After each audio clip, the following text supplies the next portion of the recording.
नमः संस्कृताय। संस्कृत कक्षा में आपका स्वागत है। मैं प्रतीत राम वर्मा, असिस्टेंट प्रोफेसर, श्री गांधी महाविद्यालय, सिधौली, सीतापुर। आज मैं महाकवि भर्तृहरि विरचित नीति शतकम खंड काव्य का 50 अर्थात 50वां श्लोक पढ़ाने जा रहा हूँ, जिसमें कवि मेघ को संबोधित करता हुआ कहता है कि त्वमेव चातकाधारो, क्या त्वमेव चातकाधारो अशीति के समन गोचरः किमम्भोदवरास्माकं कार्पण्योक्ति प्रतीक्षसे। तुम्हें कहते तुम ही चातकाधारो, चातक धन आधारो, आकाश समझ पड़ा है।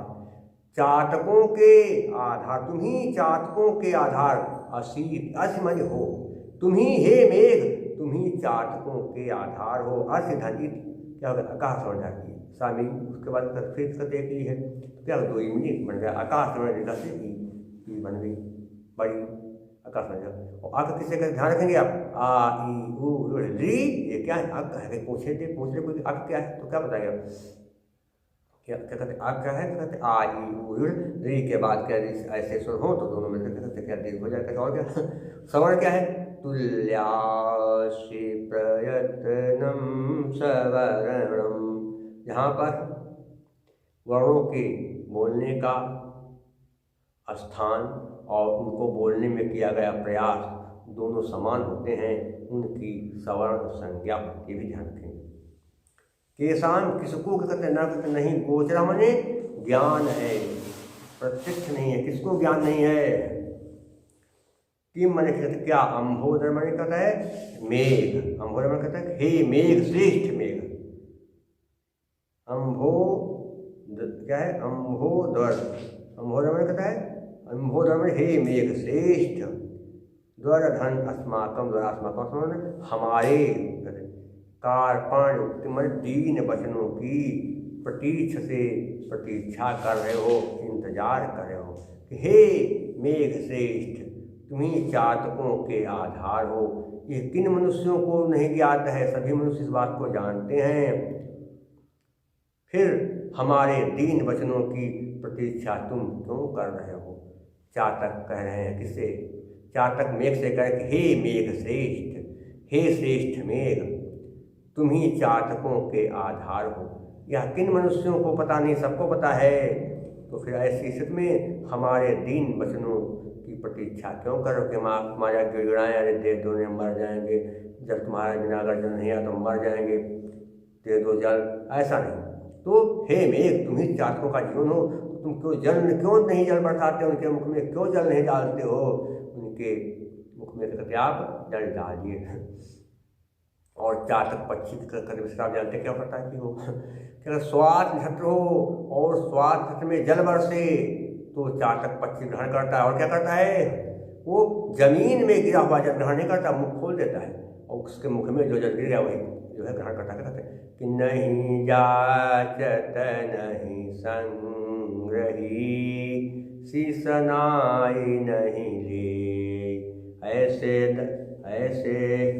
मानी मांगने बिनु बारिद को दे। वो किसी झुका कर नहीं मांगता है, ना किसी जल को इकट्ठा करता कि रख लें कहीं, कुछ नहीं, जो उसके मुँह में गिर गया वही उसको ग्रहण करता है। तो यह चातक जीवन, चातकों का जीवन सत्य है।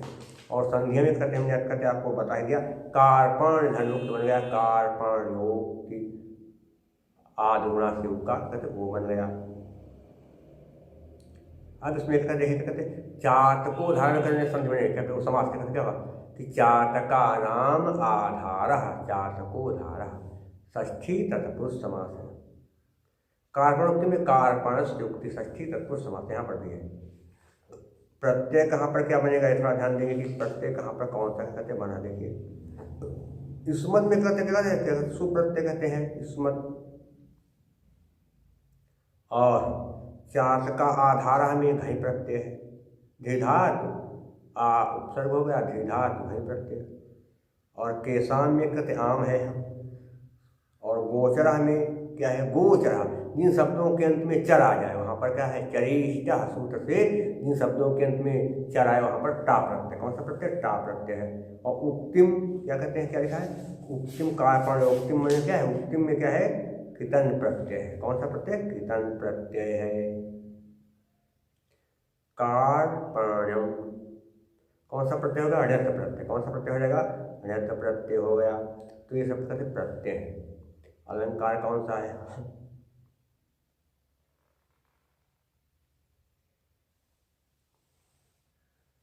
अलंकार कौन सा है, कहते हैं अर्थापत्य अलंकार है। कि कुछ कहा जाए और कुछ न कहा जाए लेकिन अर्थ निकल आए, कुछ कहा जाए कुछ न कहा जाए अर्थ निकल आए, वहाँ क्या है, अर्थापत्य अलंकार होता है। जहाँ पर कहने का मतलब ये था, जहाँ पर किसी दूसरे अर्थ का ज्ञान हो कि हे मेघ तुम क्यों जो है चातकों के दिन वचनों की प्रतीक्षा कर रहे हो, अरे तुमको तो उनकी बात मान लेना चाहिए। कहने का मतलब ये है कि तुम उनके मुख में जल गिराओ। क्या है, अर्थापत्य अलंकार विशेषण क्या है, दंडापूपिकया, दंडापूपिकयान्यर्थागमो अर्थापत्तिरिष्यते। और अनुष्टुप छंद क्या अर्थ होता है कि जिस श्लोक के प्रत्येक चरण में 5वां अक्षर लघु हो, छठा गुरु हो, दूसरे और चौथे चरण में 7वां अक्षर ह्रस्व हो, पहले तीसरे चरण में 7वां अक्षर दीर्घ हो, वहाँ पर अनुष्टुप छंद होता। क्या, श्लोके षष्ठम गुरुगेयम सर्वत्र लघु पंचमम् द्विचतुष्पादयोरह्रस्वं सप्तमं दीर्घमन्योः। और क्या है, प्रसाद गुण है, बता चुके हैं लक्षण कई बार। वैदर्भी रीति है और भारती नृत्य। शेष मैं आपको अगले अंक में पढ़ाऊंगा। तब तक के लिए नमः संस्कृताय।